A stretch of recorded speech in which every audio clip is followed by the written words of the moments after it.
Hello again and welcome to another video. So in our previous video, I showed you how to link the footprint we made to the sequel. So now, you can see here in the schematic library, these are the libraries we will be placing into the schematic.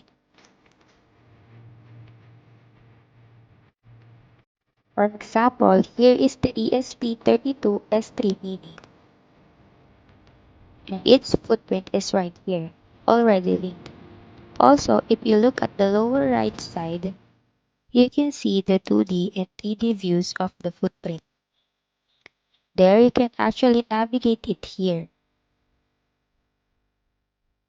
Just click 2D if you want to see the footprint layout, then click 3D to see its 3D model. So these are the libraries that we will be using. For this video, what I'll be teaching you next is how to place them onto the schematic. So in our past videos, we already created a schematic sheet with the file extension .sch doc. So there, let's just open that. Then our schematic worksheet will appear.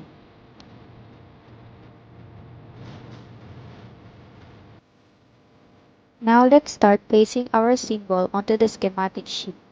So let's just go back here to the schematic library, click on this, and then click on schematic library panel. As you can see here on the lower left, there are buttons for place, delete, and edit. When we click place, it will be sent to our schematic sheet. Then add is for when we are creating schematic. Then delete if you want to delete the selected library, and edit if you want to make changes to this library. Since we are going to place it onto our schematic sheet, let's just click place.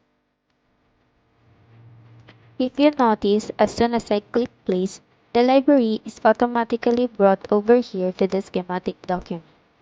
However, its location isn't fixed right away.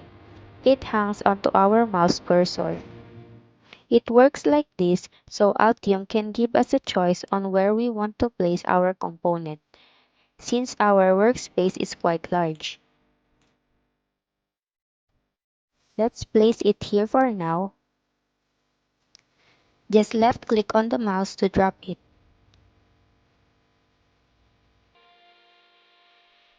Now if you notice, the command didn't cancel right away.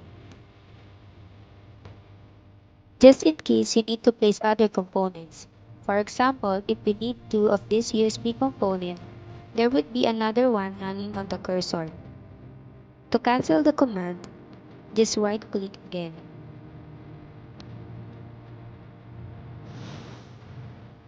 There it is now placed onto our schematic. It's the exact same process for the other component. Let's try it again. Go back here to the schematic library, then click on the schematic library panel, then just choose the component we want to put in, and click place.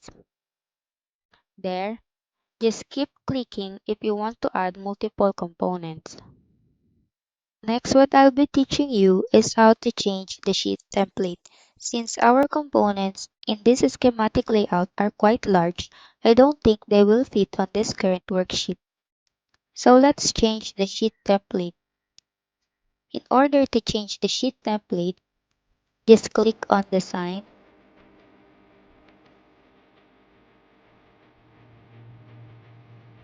then click Sheet Template. From there, you'll see that there are local sizes saved here, and there are also options on the server depending on what you want. Let's try the ones here under local, and then let's check this option. After that, the Update Template dialog box will pop up. For the Scope section, if you have multiple sheet documents, for example, you can toggle these options.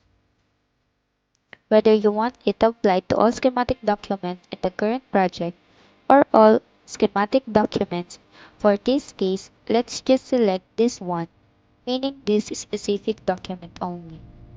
Then under parameter actions, let's choose do not update any parameters because we can actually set parameters here in the title block of our schematic document. So those are the choices, then just click OK. There, as you can notice, our schematic sheet has gotten larger. Now let's try to explore the options on the server side. Just click Design again, click Sheet Template, and then Server. Let's try this option. So there, the updated template window will pop up again, and we will just click OK. As you can see, either way is fine. You can use whichever one you prefer. So now we are all set with changing the schematic template.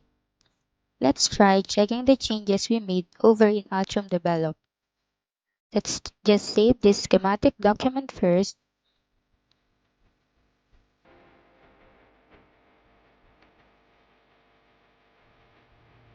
And, and as you can notice again, it has a red mark, meaning it hasn't been saved to the server yet. Let's just click that again and then select Save to Server. Let's also include the changes made to the other libraries. Make sure to check the boxes for the documents you want to save to the server. And then click OK. Next, let's head over to Altium Develop. There, as you can see, it's loading and generating a new visualization in the History section. We are now here in the History. A new Events Available notification will pop up. Let's just click Refresh again. And there, as you can see, the schematic document is now included in the list of changes. So that's what's really great about Altium Develop. We can track all the changes and see exactly who made them. We can see also here that design difference is being calculated.